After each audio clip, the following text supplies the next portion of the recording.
Hey guys, it's Scott with Scottie B Cards, and in this video I want to talk all about print runs. Print runs are important. We want to know exactly how many of each card exists. It'd be nice if Topps and Fanatics just released this, and I think eventually they might. But currently it's up to us to look at pack odds and figure it out for ourselves. So I've been doing this recently. I always do it for a few specific sets, and it tells a lot about the state of the hobby, according to what Fanatics and Topps think about the current state of the hobby. They'll print more if demand's higher, they'll print less if demand's lower, and so forth. Obviously, they're always trying to hit the equilibrium perfectly between supply and demand, because if they can, that's how they make the most money. They don't print extra product, they print exactly what they need to. Or sometimes they'll print a little bit extra because breakers and other people are always opening product. Either way, I found something I thought was interesting that I wanted to share with you. I want to show you different types of products and their print runs year over year, and just to compare them to see how they're doing. So stick with me till the end, it'll be worth it. Let's hop into this. The first one is Bowman's Best. This is ugly. It's actually pretty. There's a lot of colors. People like colors, but it's ugly in the sense that there's a lot of colors going on, a lot of numbers. I've done videos in the past where I use pack odds to figure out how many of each base card exist. And if you want to watch one of those videos, I will link one at the end of this video. Just trust me that these are close numbers to how many cards exist through the pack odds on the back. For particular with Bowman's Best, I'm using the blue, red, and super refractors. Those refractors in general have been consistent throughout the years, and based off of how many cards per pack there are, there's only one format as well, and we can see a blue refractor in 2015 with one in every 24 packs, and so forth. We can figure out how many of each card exist. And what I have here, these two columns, this column right here is year over year increase from the previous year. So right here, we're seeing that in 2015, according to blue refractors, there's about 18,000 base cards. Right here, there's 20,000 base cards based off of the 2016 blue refractors. So that's an increase of about 11%. You'll see they all vary slightly. So I'd like to do a couple different parallels to get an idea. So it's safe to say they increased about 11 to 20% that year. The next year, I didn't have the pack odds, so I just said it was 20 across the board because I could get the blue refractor odds. Everything else was tough to find. But then you can see they're all relatively close. Even this drop right here, it's all within a few percentage points. Over on this column, you're going to see the increase from the very beginning of that set. So down here, you're going to see in 2020, the 45%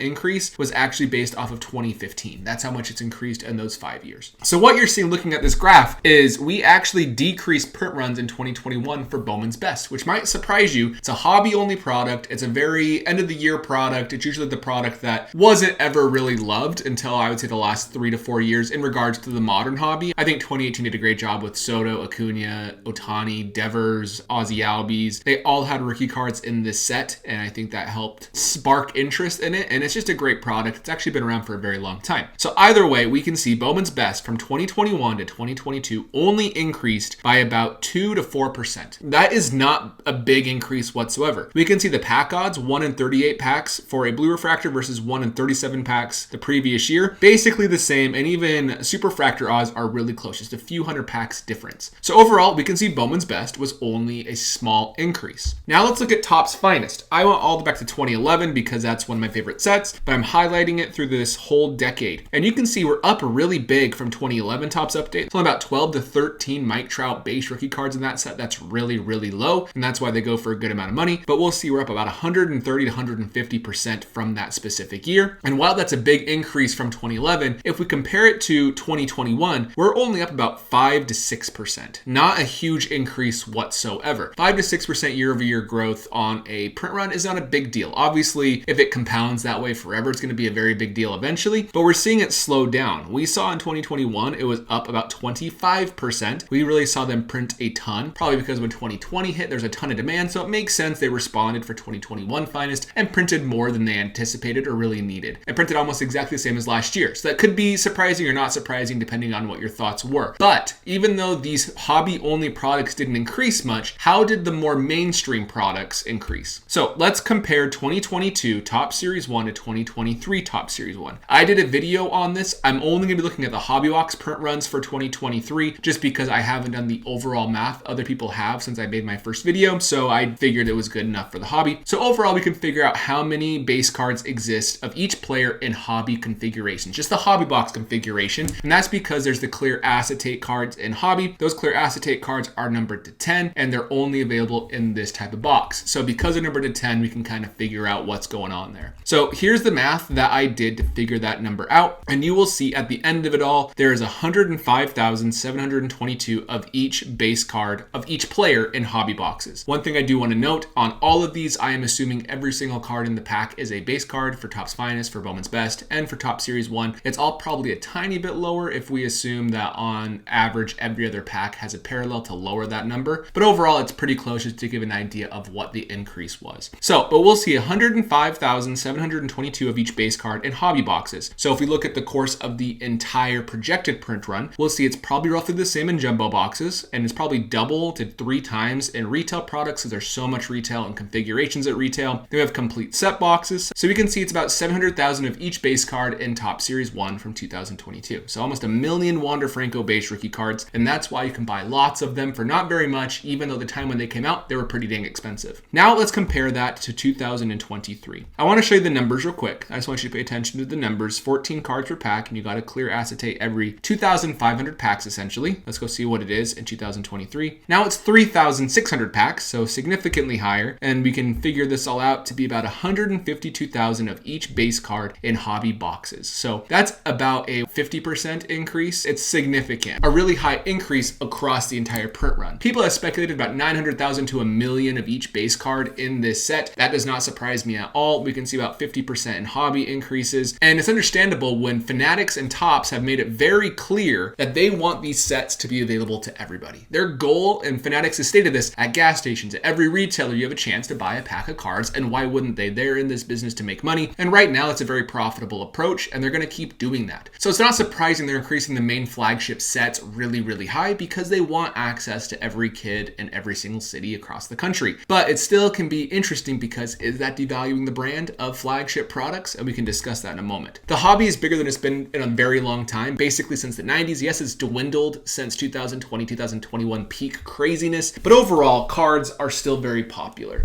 And I think this is the trend we're going to be seeing. I think we're at the top for all of these premium hobby-only products like Topps Finest and Bowman's Best. I want to be completely clear. Do not take my word for that. I could be wrong because I've made predictions on print runs what I think is going to happen, and it's not always the case because at the end of the day, Topps is doing what's best for them to make money because they're a business and they want to make sure they have good numbers. So it's one of those things where it might make sense to me, but I really don't believe the hobby as of right now is as big as it was a year or two ago. So I think we're at a plateau for now. Will the hobby increase with all the marketing dollars that Topps is going to put behind their product and their cards? Potentially, but I think for those premium hobby-only products, I think we're at a peak for right now. We might see a few percent increases or decreases year over year, but I think we're in a very interesting situation with the flagship products. I do not think we're at the top of the flagship products. I think there's a very real possibility that Topps will load up this next rookie class and do the same thing they did this year, increase it 20 to 50%. And again, I don't think that's necessarily a bad thing. It grows the hobby. We complain that there wasn't enough product for kids years ago when the whole boom happened, and Topps wants to make sure that doesn't happen again. And that's why I think they're loading the jumbo and hobby configurations to try to appease everybody. If you're more of a true collector who's a little bit older, they have the hobby version with better hits. If you are someone younger who wants to rip a pack, then they have the retail version. It can be a little frustrating to see the price stay the same or go higher for retail when it's watered down. But at the end of the day, since I was a kid, 20 years ago, blasters were $20, now they're $25 for this type of product. It's not that crazy of an increase. But do base cards matter? That's a question you have to ask yourself if you're looking at these print run increases. Do we care about base cards as a collecting group and as a hobby? We see people really, really collect parallels. We see people really collect short prints and autographs, and I think that's a little tone deaf to say base cards do not matter. I do not want to say that because I think they do matter. It is going to devalue more modern sets, just like we've seen with past cards. The sets that have more are worth less, but I think base cards will always have a place in this hobby. We always look at some of our favorite collecting eras when there's a lot of base cards, and it was just fine. So what I would recommend doing is just know what you are buying when you're buying.